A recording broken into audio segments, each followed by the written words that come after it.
저희 오늘 함께 보실 본문은 고린도전서 7장 1절에서 9절 말씀입니다. 좋은 가정은 어떻게 만들어지는가라는 주제를 가지고 저희가 살펴볼 텐데요. 네, 저희 전차 한번 목차 볼게요. 목차를 보시면 이렇게 7개의 주제가 있고 그 중에 이제 지난 이야기부터 살펴보겠습니다. 여러분 이제 고린도전서 5장, 6장을 이번 시즌에 살펴보려 하는데요. 5장에서 그 6장에서 바울이 다룬 것은 음행과 사소입니다. 말하자면 크게 3개의 사건이 있었는데 하나는 계모와 결혼한 사건입니다. 아버지의 아내라는 표현이 되었는데요. 계모와 결혼한 사건, 돈 때문에 결혼한 사건이 있었고 또 하나는 성도들끼리 싸워서 재판정에 간 사건. 마지막 사건은 성전에 이방 성전의 창기들과 성적인 원나잇이라고 하죠. 원나잇을 했던 사건입니다. 바울은 지금 이 3개의 사건을 묶었어요. 여러분 한번 앞을 보시면 계모와의 은행, 송사, 음행을 묶었습니다. 음행이 재판을 둘러싸는 구조인데요. 언뜻 보기에 음행과 재판은 동떨어져 있는 것 같습니다. 그렇죠? 아니 음행과 재판이 무슨 관계가 있단 말입니다. 그런데 바울은 음행과 재판, 민사소송이 아주 비슷한 동일한 본질을 가지고 있다고 구조를 통해서 얘기하고 있는 것이죠. 어떤 본질일까요? 다음 보시면 욕심과 관련된 것입니다.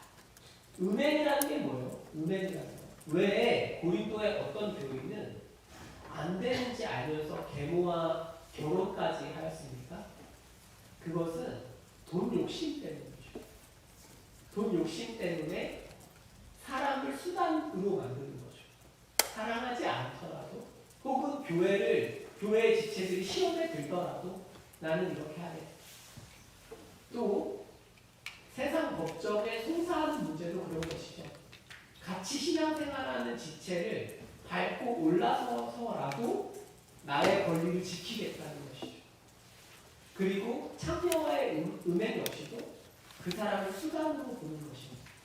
이 3개의 사건에는 본질적으로 욕심이 있고 이 욕심을 충족시키려고 인간답게 대우하지 않는다는 공통점이 있는 것이죠.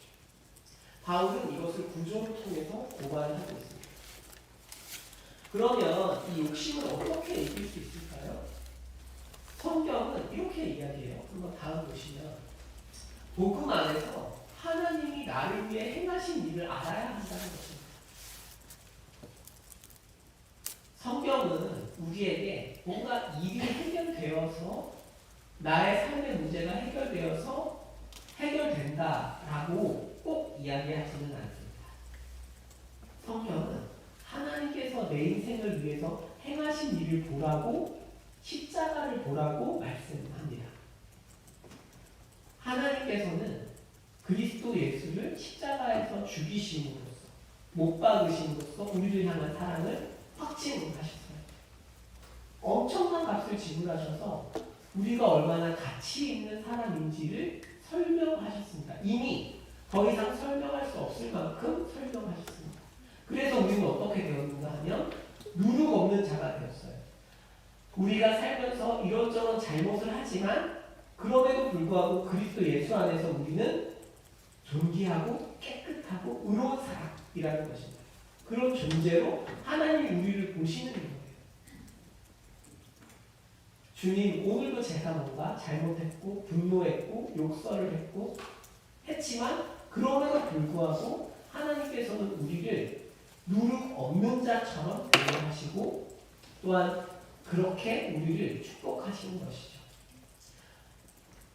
또 하나는 바울이 이어서 이야기하는 것은 우리 주 예수 그리스도의 이름과 우리 하나님의 성령 안에서 시승과 거룩함과 의롭다 하심을 받은 존재임을 믿으라는 것입니다. 얼마나 거룩한 존재인지를 믿어라. 그리고 마지막으로 값으로 산 것이 되었다. 우리 인생은 그리스도께서 십자가에서 엄청난 값을 지불하셔서 산 것이다 라고 설명하고 있어요. 자, 이것이 바울이 5장 6장에서 한 이야기였습니다. 이제 우리가 7장으로 넘어갈 텐데요. 이 구성을 꼭 기억해 두시면 좋겠어요. 이 구성, 음행, 소송, 음행, 이 구조를 꼭 기억해 주십시오. 나중에 한 번 더 나올 거예요. 자, 다음 한번 살펴보겠습니다. 이제 본문을 살펴볼 텐데요. 고린도 교인들은 바울에게 이런저런 질문을 했어요. 여러분, 당시 고린도 교회에는 고린도 사람들에게 결혼은 어떤 것이었을까요? 결혼. 로마의 어떤 아주 좋은 도시 중 하나인 고린도는 결혼을 어떻게 이해했을까요? 고린도는 이혼이 굉장히 흔한 곳이었습니다. 당시 로마 제국은 로마 문명에서 사는 헬라인들은 아무렇지 않게 결혼과 이혼을 반복했어요. 심지어 기록에 따르면 남자와 여자가 20회 이상 이혼하고 결혼하는 것이 그렇게까지 희귀한 일이 아니었다고 해요. 또한 적극적으로 여성 인권을 주장하는 페미니즘 운동도 굉장히 발달했다고 합니다. 많은 여성들이 주부와 어머니가 되는 것에 관심이 없었어요. 1세기 말에는 자녀가 없이 결혼 생활하는 것이 로마 제국에서는 굉장히 흔한 일이었습니다. 말하자면 결혼을 귀중하게 여기는 문화가 아니었어요. 또 한편으로는 이런 세상이 있는가 하면 다른 한편 유대인들은 그 로마 문화 속에서도 굉장히 남성 중심적인 가부장제를 철저히 사수했습니다. 그리고 여성들을 배려하지 않았어요. 그래서 여러분들께서 주로 설교를 들으실 때 이 당시 여성 인권이 낮다라고 이야기하는 것은 로마의 일반적인 여성이라기보다는 유대인들 이야기예요. 성경이 기록된 시대는 이렇게 양극단의 사상이 혼합되어 있는 시대였고 고린도도 역시 그랬습니다. 오늘도 그렇죠. 오늘날도 전 세계적으로 보면 사실 서구 문명의 영향을 많이 받은 그런 나라들, 또 우리나라 같은 경우는 페미니즘이 발달하고 자녀 없는 결혼 생활이 흔하고 결혼을 귀중하게 여기지 않습니다. 또 한편으로 지금도 이슬람권에서는 여성들의 인권이 상당히 낮죠. 여러분, 사람들은 성경을 구닥다리라고 비난하기도 합니다만 성경이야말로 사실 가장 현대적인 책이에요. 마치 이 세상을 그걸 다 아는 것처럼 대답하고 있습니다. 이방인들의 주도 아래에서 이 당시에 문란한 문화가 대세였던 것은 사실입니다. 그래서 고린도는 굉장히 음란한 도시였고요. 그런데 이에 대한 반작용으로 어떤 것이 생기냐면 한쪽에서 엄청 음란하게 놀면 다른 한쪽에서는 그게 옳아라고 하면서 극단적인 금욕주의자들이 생겨납니다. 반작용이죠. 작용 반작용이 일어나는 거죠. 어떤 고린도 성도들은 금욕해야 된다. 성관계 자체가 나쁜 것이다. 라고 주장하면서 주장하기 시작했어요. 심지어 결혼한 부부들을 향해서도 성관계하면 안 돼. 라고 이야기하기 시작했습니다. 배우자가 만약에 불신자라면 더더욱 그거 몸을 망치는 일이야. 라고 주장하기 시작했어요. 잠자리 거부 운동이 벌어졌습니다. 그러면서 이렇게 질문을 한 거죠. 1절 한번 보실까요? 저희 1절, 2절 같이 읽겠습니다. 시작. 너희가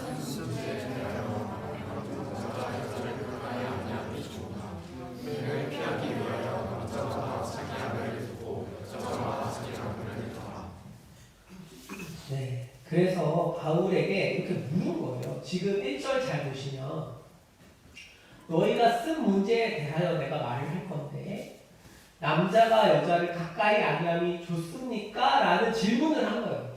고린도 사람들이. 이것은 바울의 대답이 아닙니다. 바울이 이렇게 대답한 게 아니에요. 헬라어는 인용 부호가 없어요. 그래서 인용구어가 없어서 문맥상 확인할 수밖에 없는데 이것은 고린도인들이 이렇게 물은 것이죠. 남자가 여자를 가까이 하지 않는 것이 좋지 않습니까? 성관계를 안 하는 게 좋지 않습니까? 라고 물은 거예요. 그러니까 바울이 무엇이라고 대답을 하냐면 음행을 피하기 위하여 남자마다 자기 아내를 두고 여자마다 자기 남편을 두라 이렇게 대답합니다. 바울의 대답은 간단해요. 필수적이다. 필수적이다.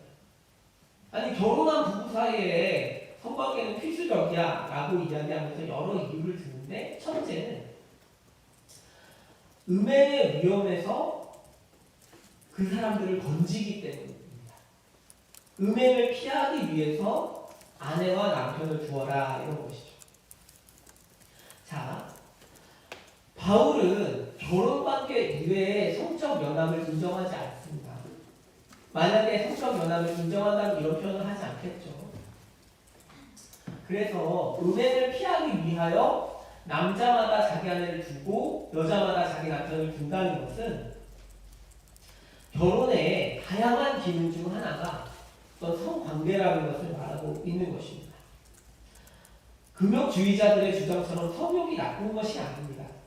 여러분, 우리가 청년할 때 늘 음행을 조심해야 돼 이런 이야기만 들으니까 어쩌면 우리 머릿속에, 이미지 속에 성관계는 나쁜 거야, 성적 욕망은 나쁜 거야 라고만 생각하실 수도 있어요. 보통 이제 거룩하고 경건하신 분들이 그렇습니다. 물론 이제 마음대로 사는 분들은 그렇게 생각 안 하십니다. 그래서 성관계에 대해서 좀 부정적인 이미지를 가지실 수도 있어요. 하지만 그리스도인에게 성관계라는 것은 하나님이 주신 선물이에요. 좋은 것입니다. 좋은 것. 다만 이 좋은 것을 결혼관계 밖에서 누릴 수는 없다는 것입니다. 그것이 하나님께서 정하신 룰이에요. 성욕은 여러분 누른다고 해결되는 것은 아닙니다. 성욕은 바르게 해결되어야 하고 그 장치가 결혼이라는 것이죠. 금욕주의자들은 이런 거예요. 성욕을 무시하는 것이죠. 참아. 하나님께서는 대다수의 사람을 그렇게 짓지 않으셨습니다. 일반적인 사람들은 성욕을 평생 참을 수 없습니다. 그래서 결혼이라는 제도를 주신 것이죠. 여러분, 하지만 이 구절에서 이렇게 생각하시면 안 돼요. 결혼의 목적이 성관계였어. 그런 것은 아닙니다. 결혼의 목적은 교회와 그리스도의 관계를 보여주는 것입니다. 그것이 최고의 목적입니다. 그리스도인에게.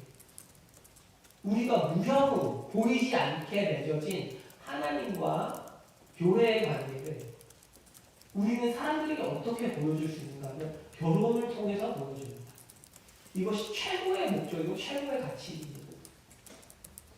그런데 결혼이라는 것이 다양한 목적이 있다는 거예요. 그 중에 가장 낮은 동기가 어떤 성적인 은행을 피하기 위해서입니다. 그거 역시도 하나의 목적이 된다는 것을 잊어서는 안 돼요.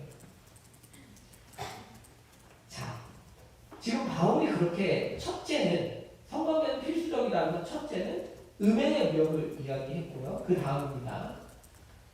3번으로 갈게요. 서로 의무를 다해라. 3절 저희 같이 한번 읽어보실게요. 시작. 남편은 그 아내에 대한 의무를 다하고 아내도 그 남편에게 그렇게 하시라. 네. 둘째는 결혼 관계라는 게 뭐냐는 것입니다. 결혼 관계가 뭐냐, 부부가 뭐냐라고 할 때 의무를 다한다고 번역을 했는데 사실 조금 더 번역을 하면 이렇게 돼 있어요. 직역을 하면 오페이레라는 단어인데 빚을 갚아야 마땅하다는 거예요. 빚을 갚는다라는 단어예요. 무슨 얘기냐면 빚진 거예요. 성적으로. 그러니까 배우자에게 성적으로 빚지고 있는 거죠. 배우자가 이렇게 이야기할 수는 없다는 거죠. 뭐냐면 이제부터 나는 거룩하게 살 거야. 그래서 나는 그런 야한 거 그런 거 싫어. 당신은 참든지 죽든지 마음대로 해. 이제 살면 안 돼요. 왜? 빚졌으니까.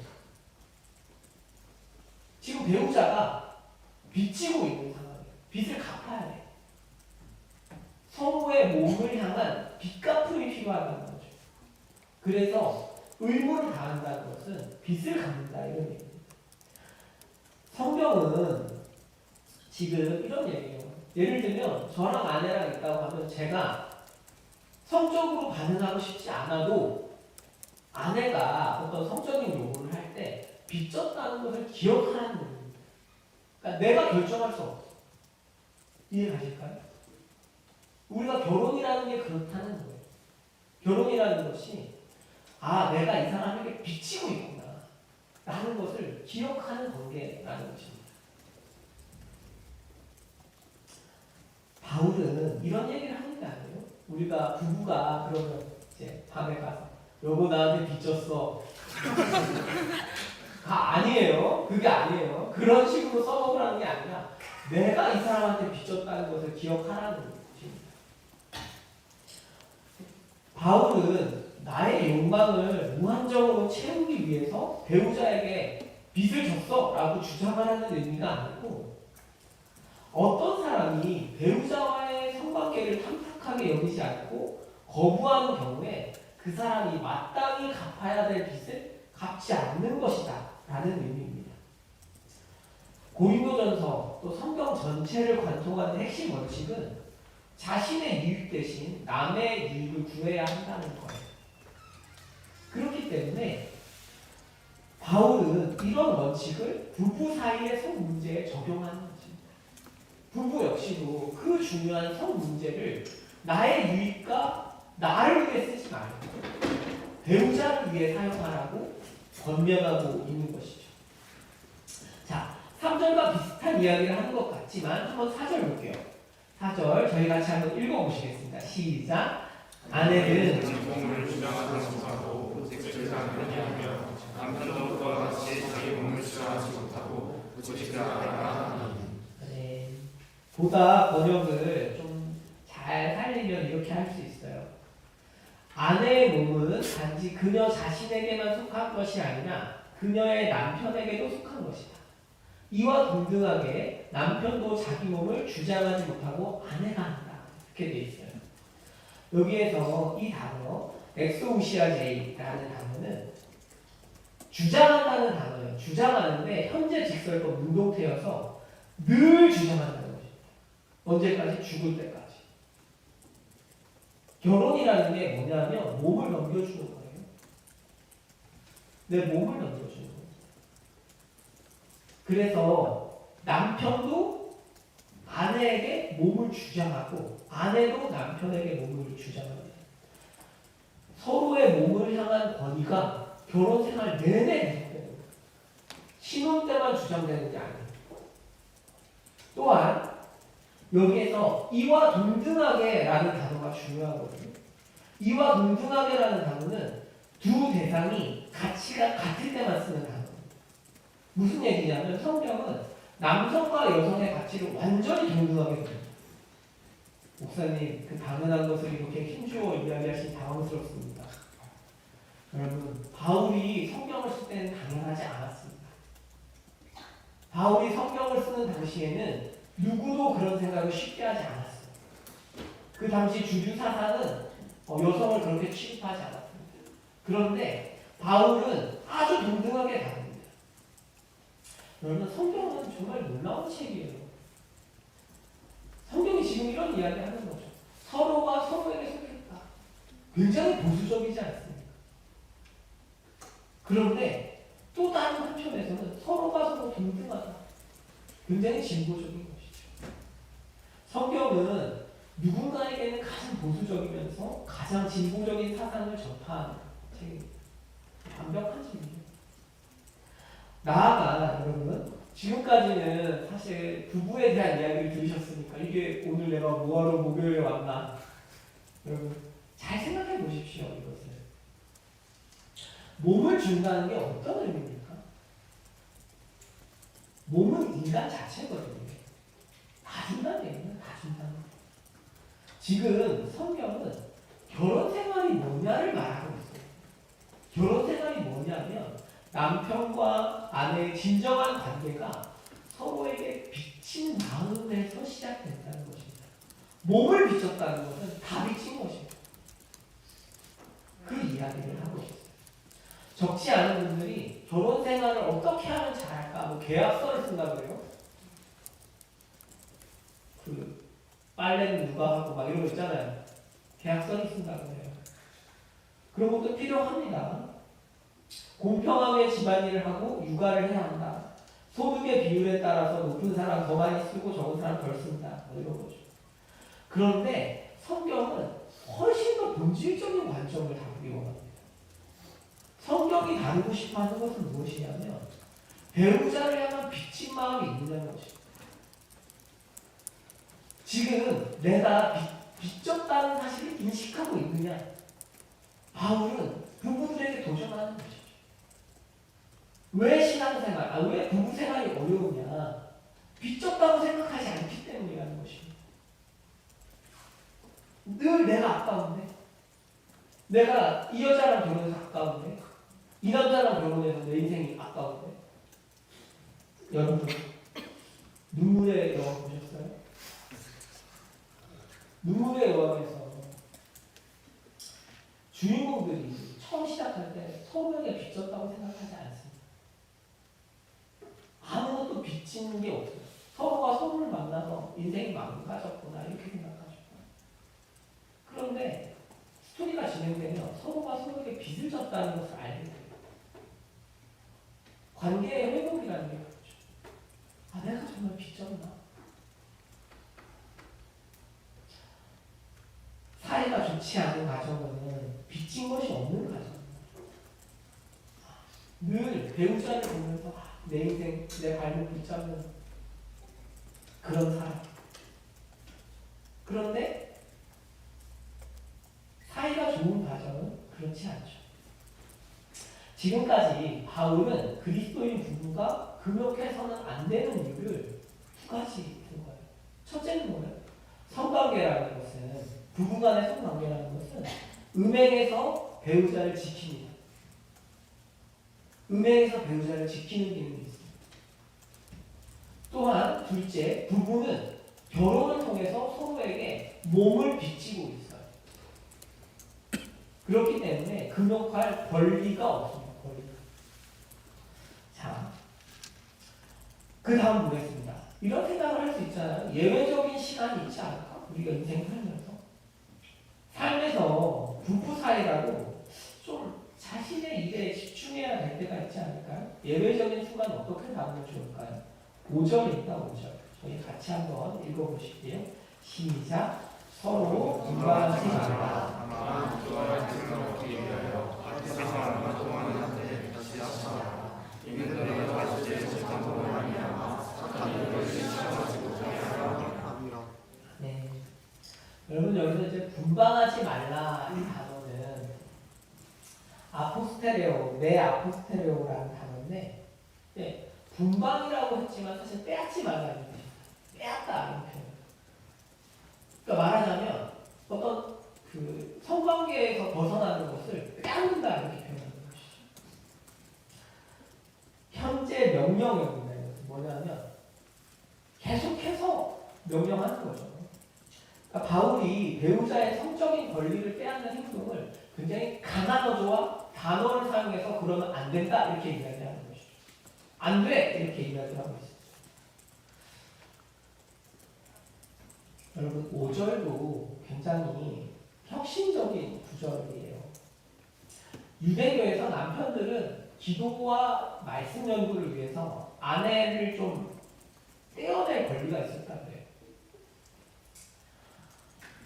그냥 내가 이제 너랑 같이 못 있겠어요. 이렇게 통보하는 그만이 문화인데 바울이 남편과 아내가 합의하지 않으면 안 돼라고 이야기하고 있는 것이죠. 아내들이 남편의 결정에 종속되지 않습니다. 여러분 말씀을 듣다 보면 여러분들은 에베소서 말씀을 듣게 되실 거예요. 돌아오는 주나 그 다음 주에 듣게 되실 텐데, 그렇죠. 아내들이여 남편에게 순종해라 이런 거 그죠. 그런데 너무 그 한 구절을 깊이 그것만 있는 것처럼 보지 마십시오. 성경은 훨씬 넓어요. 성경은 남자가 여성과 완전히 동등하다라고 이야기를 하고 있습니다. 한 배우자가 이기적으로 그것이 설령 아무리 거룩한 목적이더라도 다른 배우자의 육체적 필요를 무시할 수 없는 것이죠. 그래서 바울은 남편이 그의 아내의 주인 혹은 우월한 사람 이렇게 절대 말하지 않습니다. 일시적인 잠자리 거부는 같이 기도할 때만 정당화됩니다. 그러니까 이런 거죠. 영적인 삶이라는 것이 우리를 어떤 신선으로 만들지는 않는 거예요. 영적인 거룩하고 경건하니까 아무 욕구가 없고 이런 게 아니라는 것입니다. 종교적 헌신이 배우자에게서 성적 욕구를 빼앗는 핑계가 되면 안 되는 거죠. 여러분 5절을 이렇게 보시면 사탄이 너희를 시험하지 못하게 하려 함이라 이렇게 되어 있어요. 그런 거죠. 분방하는 시간이 길어지면 사탄이 틈을 탈 수 있다는 것이죠. 왜? 성욕이라는 게 없어지는 게 아니기 때문에. 부부가 같이 사는데 한쪽이 나는 성관계에 관심을 잃었습니다 라고 한다고 해서 다른 쪽의 성욕구가 없어지는 건 아니잖아요. 그래서 이게 너무 어렵다 이런 거죠. 여러분 여기에서 하나 더 조금 보면 좋겠는데 얼마 동안이라는 단어거든요. 한번 볼게요. 다음 보시면 이제 프로스카이론이라는 단어인데 얼마 동안이라는 게 있는 거예요. 얼마 동안이라는 뭐냐면 아주 짧은 시간인데 이제 카이로스거든요. 이 단어는 카이로스 아주 중요하고 결정적인 시간에만 아주 짧은 시간입니다. 말하자면 특세 같은 거 특세. 이해 가시겠어요? 가을에 저희 특세 2주 동안 하잖아요. 나 자야 돼. 근데 남편이 자꾸 너도 이러고 있으면 힘들잖아요. 그 다음날 특세 가야 되는데 그럴 때는 좀 하지 마 이런 거. 합의상. 그래서 특세 가야 돼 이런 거예요. 중요하고 결정적이야. 인생이 너무 중요해. 지금 내 인생이 너무 중요한 일이라서 기도를 좀 두고 같이 해야 되는데 그럴 때만 합의상 잠깐 뭐 하라는 거예요? 떨어질 수 있고 그 외에는 안 돼 이런 얘기죠. 그래서 분방이라는 아주 엄청난 이런 갈라서 없는 서로의 합의를 거쳐서 아주 중요하고 결정적인 시기에만 가능하다. 그러니까 사실 성경은 기러기 앞바라기를 존재하지 않습니다. 성경은 그런 식의 가정을 지지하지 않아요. 자, 6절입니다. 6절. 자, 그러나 내가 이 말을 하면 허락이요 명령이 아니니라. 그죠? 이게 무슨 얘기냐면 분방조차도 그냥 꼭 하라는 건 아니야. 특세 간다고 해서 꼭 분방해야 되는 건 아니야. 그냥 뭐든 어쩔 수 없어. 뭐 이런 거예요. 그러니까 허락이다. 그냥 그럴 수 있다는 거지. 중요한 순간마다 분방해라 이건 아니야. 이 뜻이죠.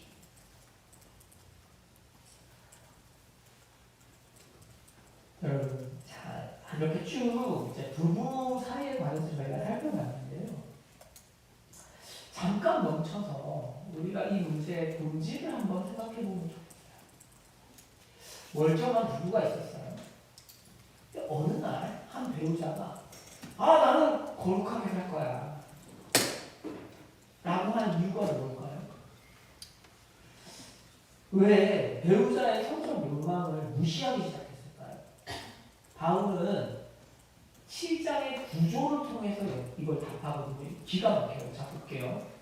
7장은 이래요.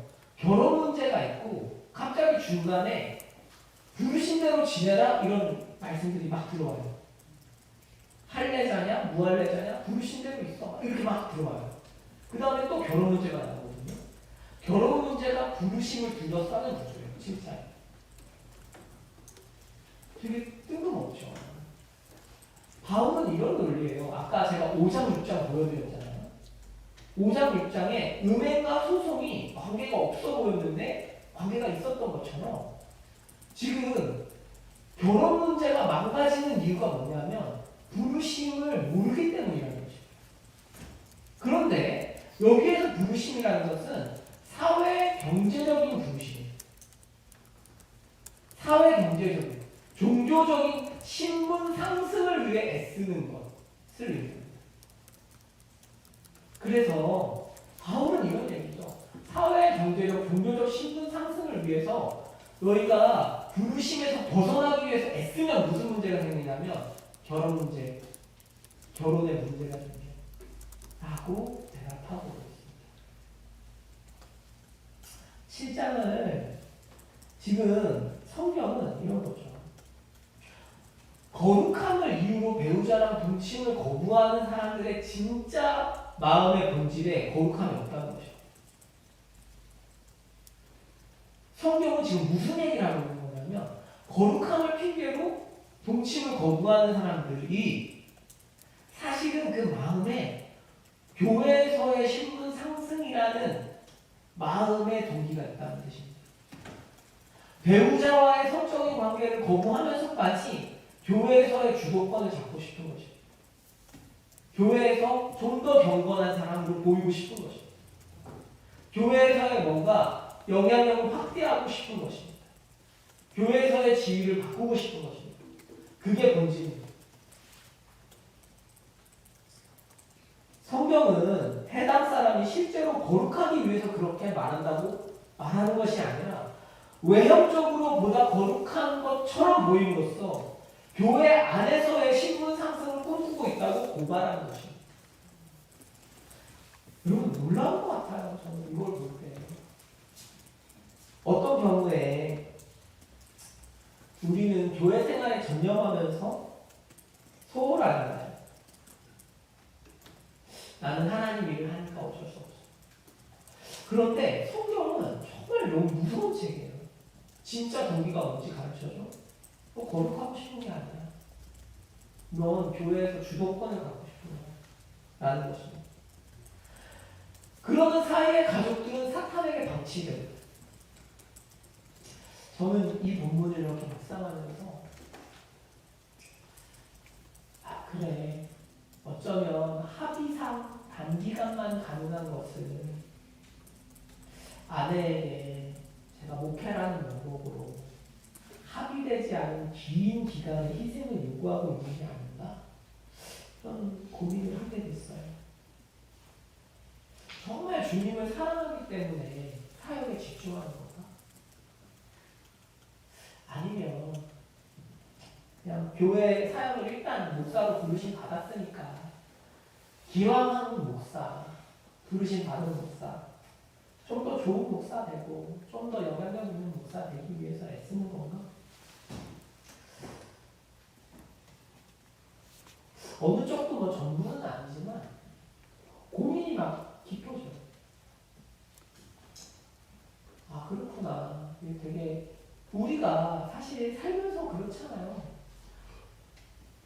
실장의 핵심은 사회 경제적인 어떤 자신의 조건을 바꾸기 위해서 너무 애쓰지 말라는 거예요. 그러면 결혼만 깨지는 게 아니라 다 깨진다는 거예요. 다 깨져. 우리는 어떻습니까? 교회에서의 신분 상승을 꿈꾸면서 주위 가족들의 당연한 요구와 욕구를 외면하고 있지는 않습니다. 오늘 성경이 이 얘기를 하고 있는 거죠. 우리가 복음을 이해하지 못해서 뭔가 이 세상에서 계속 위치를 바꾸려고 할 때 위치를 바꾸는 게 나쁘다는 게 아니고 마치 그게 되게 큰 우상인 것처럼 달려갈 때 모든 게 깨진다는 거예요. 성경은 지금 우리가 있는 위치에서 하나님을 영화롭게 만드는 법을 배워야 한다고 가르칩니다. 그럼 우리를 부르신 곳에서 우리가 하나님을 영화롭게 해야죠. 부르신 곳을 반드시 벗어나서 영화롭게 할 수 있는 게 아니지 않습니까? 그런 것 같아요. 같아요. 저는 우리 교회 청년부가 이 말씀을 정말 진지하게 묵상하는 것 같아요. 저희 교회는 아무래도 캠퍼스 옆에 있다 보니까 고대생들이 참 많은데, 고대생 많이 아니라고 해도 어떤 서울권 대학을 다니고 나름대로 어떻게 보면 경쟁에서 승리하고 뭔가 사회 경제적인 지위가 올라갈 것 같은, 그게 굉장히 우상처럼 우리에게 기능하고 있는 그런 문화예요. 근데 성경이 뭐라고 하냐면, 그러는 동안 너무나 많은 것들이 망가진다라는 거죠. 저는 우리 공동체가, 혹은 다른 분들도 마찬가지인데, 착각하지 않는 게 좋겠어요. 고린도전서를 이렇게 쭉 성경 전체를 흐르는 관점은 멸망당할 세상이라는 것이죠. 망할 거예요, 세상은. 주님이 오실 것입니다. 그렇기 때문에 우리는 영생을 준비하는 거예요. 영생은 사회적인 신분을 상승시켜서 준비할 수 있는 게 아니에요. 그 자리에서 주님을 섬기면 돼요. 성경은 그 얘기를 하고 있습니다. 그것을 결혼이라는 테마 안에서 다루고 있는 거죠. 돈을 많이 번다고 해서 영생이 준비되는 거 아니죠. 자, 그 다음입니다. 이제 비혼주의 얘기가 있는데, 비혼주의는 성경적인가? 다음 볼게요. 한번 7절 한번 읽어보실게요. 시작. 나는 모든 사람이 나와 같기를 원하노라. 그러나 각각 하나님께 받은 자기의 의사가 있으니 이 사람을 인정하고 저 사람은 저주하니라. 다시 본문으로 돌아옵시다. 바울은 모든 독신이면 좋겠대요. 그냥 다 나처럼 살아라. 바울은 독신의 은사를 받았어요. 그래서 바울은 여성들에게 그다지 끌리지 않았습니다. 가끔씩 이별하고 찾아오는 분들이 계세요. 목사님, 제가 독신의 은사를 받은 게 아닐까요? 그냥 이별을 한 거예요. 그냥 이별을 한 거예요. 독신의 은사를 우리 현대어로 번역하면 무성욕자입니다. 성욕이 없는데 결혼하면 안 돼요, 여러분. 무성욕자들끼리 결혼을 해야 돼요. 그러니까 성욕이 없으면 결혼하는 게 아니에요. 무성욕자가 결혼하면 엄청난 고통이 찾아옵니다. 성욕이 거의 없어. 그래서 잠자리에 대한 열망이 없는 거예요. 사람을 좋아하는 것과 다르다. 이런 분들은 결혼하면 안 돼요. 바울은 그런데 이런 거죠. 자신의 독신을 금욕으로 오해하지 않기를 바라요. 그래서 지금 고린도 교회는 독신의 사람들이 정말 더 훌륭한 성도인 것처럼 주장하고 있는데, 바울은 그렇지 않다는 것입니다. 아니야, 은사야, 은사, 이거죠. 하나님이 그렇게 하신 거야. 하나님이 주신 은사야, 이 뜻이죠. 그러니까 바울은 이제 성적인 어떤 필요와 바람에서 좀 자유로운 거죠. 저도 옛날에 이제 전에 있던 교회에서 저랑 몇 살 차이 안 나는 동생이 있는데, 이 친구가 인기가 되게 많았거든요. 봤는데 끌리지가 않으세요. 여자한테 끌리지가 않는데 자기는 혼자 있는 게 그렇게 못해요. 교회 탑리더예요. 교회 탑리더고 멀쩡해. 근데 자기는 여자가 안 되는 거예요. 제가 배우면서 알았어요. 아, 무성욕자구나. 너는 독신에서 맞는 것 같아. 아, 형, 저는 진짜 맞는 것 같아요. 끌리지가 않아. 아, 그렇구나. 뭐 또 김태희가 고백해봐야 알 것 같긴 한데, 어쨌든 독신의 은사예요. 그런 것들이. 그래서 이제 바울은 은사라는 게 뭐냐면, 지금 독신의 은사를 하나님께서 주시는 분들이 계세요. 특별히. 왜? 은사의 기본 개념은 교회를 세우기 위해서요. 교회를 세우기 위해서. 교회를 막 열심히 세우기 위해서. 여러분, 지금 주님이 홀로 둔 여러분들은 왜 혼자 두셨겠어요? 교회 세우라고 혼자 두신 거예요. 교회 세우라고. 제가 언젠가 그런 생각한 적이 있어요. 정말 신앙생활 열심히 하던 누나들, 저 대학생 청년 때 33쯤 되면은 거의 멘탈이 나와요. 결혼 때문에. 여러분 지금이랑 또 시대가 다르잖아요. 한 10년 전이니까. 그러니까 그때부터 신앙생활 해도 형식만 해요. 하나님을 향한 뭔가 그게 없어. 늘 원망이야. 하나님을 향해서. 그리고 교회에서 맨날 앞에서 나와가지고 결혼한다고 광고하잖아요. 자기 전 남자친구가. 되게 힘들다고. 힘들죠. 그러니까 막 하나님만 맨날 원망스럽고 근데 또 와가지고 막 선교 가자 그러고 막 이러면 막 힘들죠. 그런데 이제 제가 그걸 보면서 그런 생각했었어요. 저는 그 당시에 이 본문을 알고 있었기 때문에 이게 맞나? 그런 생각했었어요. 언젠가 내가 청년부 수련회를 하면 반드시 이 메시지를 할 것이다. 뭐냐면 여러분 혼자 있는 동안에는 그냥 주님을 섬기세요. 뭐 원망하고 이런 게 좀 그래요. 뭐 그럴 수 있는데 혼자 있는 그 무슨 꼭 결혼을 해야 더 나은 게 아니잖아요. 우리 인생. 결혼을 해야 더 나은 게 아니에요. 바울은 분명히 결혼 안 하는 게 더 낫다 막 이러거든요. 그러니까 물론 교회가 늘 결혼하라고 말을 하고 그것이 일반적인 원칙이에요. 그렇지만 결혼하지 않은 자기 상태에 좌절할 필요가 없어요. 그런데 막 결혼이라는 것을 엄청나게 크게 만들어 놓고 아 이거 안 되면 하나님 나 못 따라가요. 이게 옳습니까? 그렇지는 않은 것 같아요. 바울은 그래서 이제 독신은 은사니까 여러분 말 나온 김에 비혼주의를 살짝 가보면 은사라는 것은 하나님이 교회를 세우기 위해서 주신 거예요. 혼자 사는 거예요.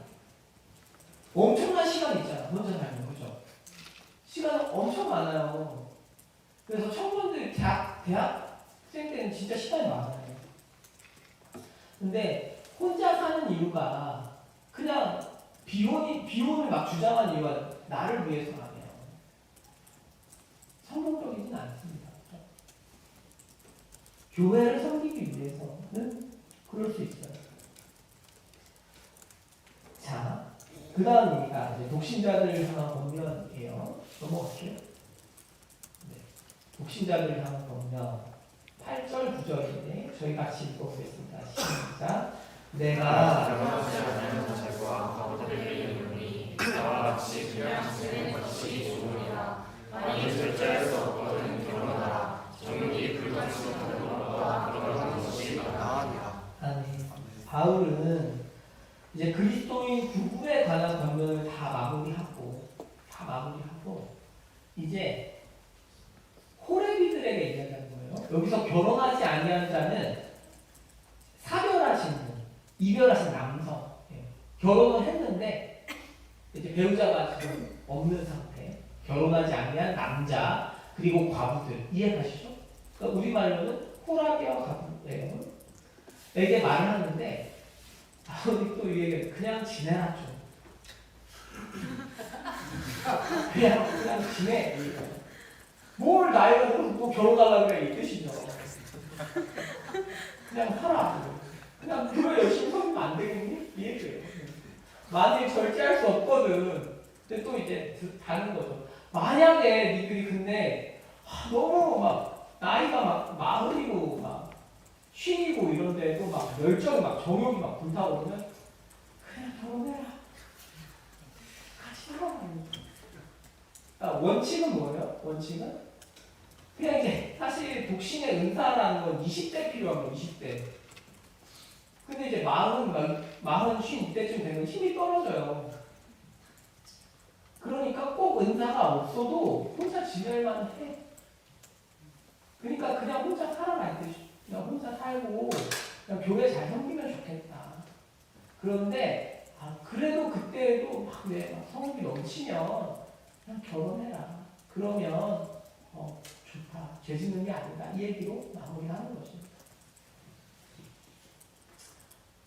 그래서 여러분들이 가끔 교회에서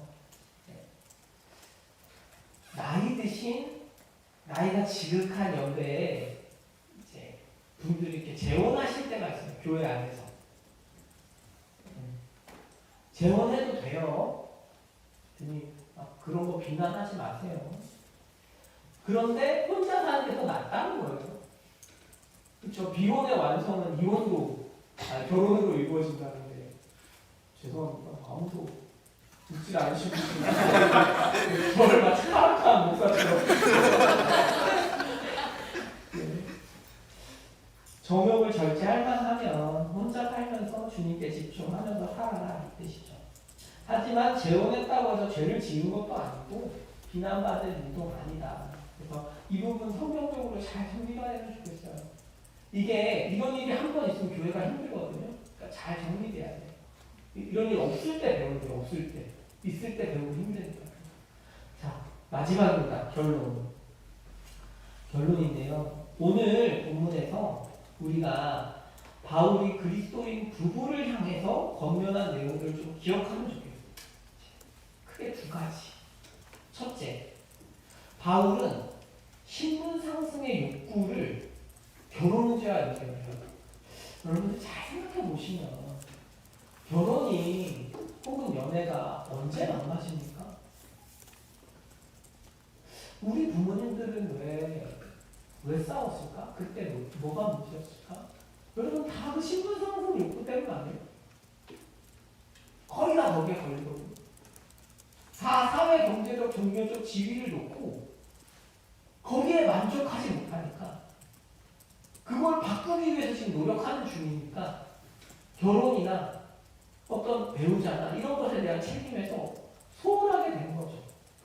가족을 향한 책임에서. 바울은 배우자의 자연스러운 욕망을 외면하는 것까지 거룩해지고자 하는 소원 이면에 교회에서의 신분 상승을 성취하려는 그릇된 동기가 있음을 드러냅니다. 그리스도인은 결혼과 신분 상승을 연결해서는 안 돼요. 이 부분을 명확히 하셔야 돼요. 그렇지 않으면 서로 너무 상처예요.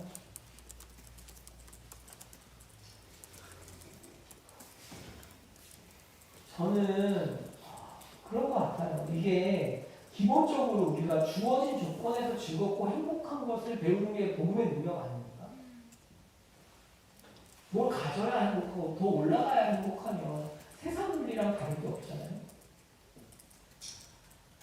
복음은 우리에게 더 이상의 신분 상승이 필요하지 않다고 가르쳐요. 중요하지 않다. 정말 중요한 것은 배우자랑 하나님 나라를 보여주는 것이다. 이렇게 가르치죠. 그러니까 여러분들이 사회적인 신분 상승, 경제적인 신분 상승을 위해서 배우자감을 그 기준으로 고르시면 완전히 틀린 것입니다. 그럼 어떤 조건으로 골라야 돼요? 같이 하나님과 교회의 관계를 보여줄 수 있는 사람을 선택하는 데 최고겠죠. 같이 그리스도와 교회의 관계를 세상에 보여줄 수 있는 사람을 만나고 그것을 위해서 헌신해 가야겠죠. 그게 아니면 여러분 그런 거예요. 성경은 이 얘기예요. 사회적 신분 상승 욕구를 복음 안에서 해결하지 못하면 뭘 해도 불행해 이 뜻이에요. 누구를 만나도 불행해요. 어떤 대단한 사람이 오더라도 불행해질 것입니다. 왜? 복음을 이해하지 못합니다. 복음은 우리에게 하나님의 아들과 법적 지위를 공유한다고 가르쳐요. 여러분 그리스도 예수께서 하나님의 아들이시잖아요. 우리가 그분과 형제잖아요. 가장 아름답고 존귀한 존재들이잖아요. 그렇기 때문에 이런 생각을 가지고 계속해서 싸워야 돼요. 제가 이렇게 말씀드렸지만 저도 사회적이고 경제적이고 종교적인 신분이 낮은 거 싫어요. 굴욕을 견디는 거 싫어요. 그렇지만 주님이 만약에 그 자리에 저를 부르셨으면 그냥 거기에서 즐거운 것부터 배워야 되는 거죠. 둘째, 결혼은 서로에게 몸을 넘겨주는 서약식입니다. 나는 더 이상 내 몸을 마음대로 할 수 없고 배우자의 지배 아래 두어야 합니다. 몸이라는 건 뭐예요? 다 포함하는 거죠. 명예, 건강, 다 포함하죠. 그리스도인 부부는 서로를 바라보면서 늘 빚진 마음이 있어야 되는 거죠. 우리는 반반을 말하지 않아요. 결혼할 때 야 반반하자. 아파트 5억인데 반반하자. 그리고 아내가 나 독방 육아야. 협박하지 않아요. 우리는 빚진 상태로 상대방을 섬기기 위해 애를 써야 합니다. 하나님은 그런 부부를 통해서 그리스도와 교회의 관계를 보여주셔요. 그것을 즐기십니다. 기뻐하시죠. 하지만 여러분, 죄된 인간이 자신의 배우자를 바라보면서 야, 내가 저 사람에게 빚진 인생 살고 있다 라고 생각하기가 참 어려운 거죠.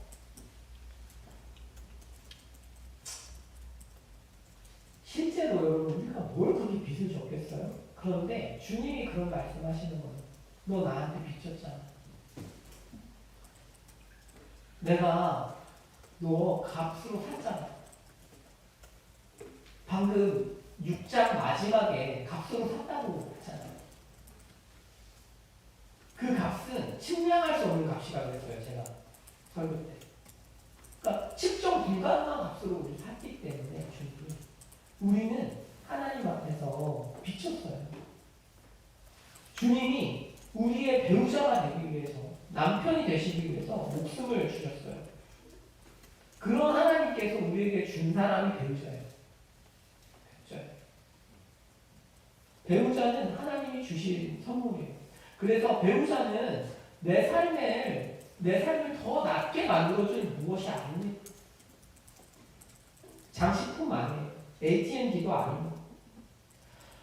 주님은 우리에게 배우자를 통해서 주님께 정말 빚진 믿음이 있는지를 확인하시는 것 같아요. 그런 거죠. 여러분, 그리스도인인데 모든 관계에서 다 당당해. 그러면 실제로 주님한테 빚졌다고 믿고 있을까요? 그런 사람이? 저 아내랑 오늘 좀 얘기하다가 그런 이야기 했어요. 만약에 아내한테 빚진 게 하나도 없다면 누구한테 빚을 졌어요? 같이 사는 아내한테 난 하나도 빚진 게 없어. 하나도 미안하지 않아. 그럼 그 사람이 과연 주님께 빚졌다고 생각하겠습니까? 여러분들이 만약에 지금 만나는 관계들 중에 빚진 관계가 하나도 없으면 정말 주님한테 빚졌다고 믿고 계십니까? 과연 그럴까요? 그런 생각을 했어요. 저는 사실 성북중앙교회 와서 제가 빚졌다고 생각해 본 적이 없어요. 근데 오늘 말씀을 들으면서 제가 혼자 묵상하다. 이게 되게 잘못된 거구나. 빚졌구나 내가 교회에. 꼭 나 안 써도 되는데. 그런 마음을 사역자가 품는 게 되게 중요하고. 그런데 여러분들은 사역 안 하실 거니까 제가 말씀드리면 여러분들이 교회잖아요. 꼭 사역자들을 보면서 빚진 마음을 가져보세요. 그래, 저분이 몸을 던져서, 인생을 던져서 우리를 섬기는구나. 부족하고 못난 점 많잖아요. 그렇지만 그걸 일일이 막 평가하고 늘 가르칠 생각하고, 여러분 그런 교회가 되면 안 되잖아요. 우리 교회 이만큼 좋은데 능력 없는 목회자 와가지고 왜 저럴까? 그러면 교회가 아닌 거죠. 실제로 주님께 빚진 마음은 없는 교회인 거지. 그러니까 서로가 그런 마음을 가지는 게 너무 중요한 것 같아요. 그런데 그것이 가장 잘 드러나는 게 뭐예요? 배우자라는 것입니다. 배우자를 향해서 하나도 고맙지 않고 미안하지 않는데 주님께 미안할 게 없는 거죠. 성적으로 볼품없고 못난 배우자에게 몸을 내어주는 것, 말이 잘 통하지 않는 고집불통의 배우자에게 시간을 내어주는 것, 그 배우자에게 빚진 마음으로 섬기는 것이 주님에게 빚을 갚는 어떤 조그만 방법인 거죠. 사랑하는 여러분, 우리가 이런 가정을 세우면 좋겠어요. 빚진 마음이 있어. 빚진 마음으로 서로를 세워가고, 청년의 때에 여러분 이런 가정을 세우기 위해서 다른 지체들에게 빚진 사람으로 살아가는 연습을 좀 하시면 좋겠어요. 내가 만나는 사람들에게 다 빚진 그런 건 모르겠지만 그래도 최소한 한두 사람 정도에게는 빚진 마음을 품고, 친구 관계에서도 이렇게 하는 게 당연해 이런 거 말고 나 같은 인간을 받아주는 고마운 그런 마음으로 하면 좋겠습니다. 그럴 때 하나님께서 영광 받으시고 우리에게 주시는 축복이 클 거라고 믿어요. 기도하겠습니다.